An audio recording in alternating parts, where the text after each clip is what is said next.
சோல பசங்கிலியே அந்த சாங் வந்து டிடில first time பார்க்குறேன் குழந்தைய. ம். ஸ்கூலுக்கு போற பசங்க. அப்ப ஒரு அம்மா அந்த ஒய்ஃப் இறந்துட்டா, அந்த சாங்கு. அது ஓகே புரியுது.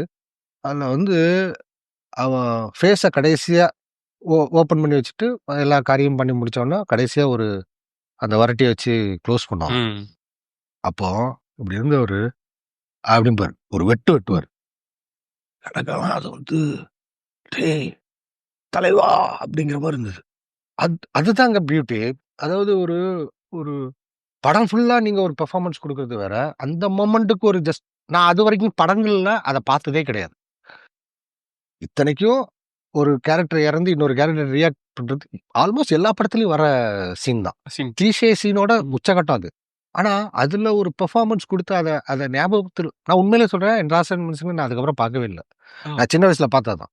ஆ. அவ்வளவு மெமரியில இருக்கு. Shot by shot, shot by shot, shot by shot ஞாபகம் இருக்கு. அவரு எங்க பாஸ் விடுவாரு, எப்ப நடந்து வருவாரு, அந்த கத்திய வந்து முதுகுல குத்த வருவாங்க கிளைமாக்ஸ்ல. அவர் திரும்புவாரு, டக்குன்னு காணாம போயிரும். இந்த பிரில்லியன்ஸ் அந்த அந்த படம், அதோட மியூசிக்கு, ராஜ்கிரண் சாரோட பெர்ஃபார்மன்ஸு. அ இதுதான் நம்ம அச்சீவ் பண்ணணும். இனி வீட்லயே பானிபூரி செய்யலாம் எல்லாரும். ஆச்சி பானிபூரி கிட்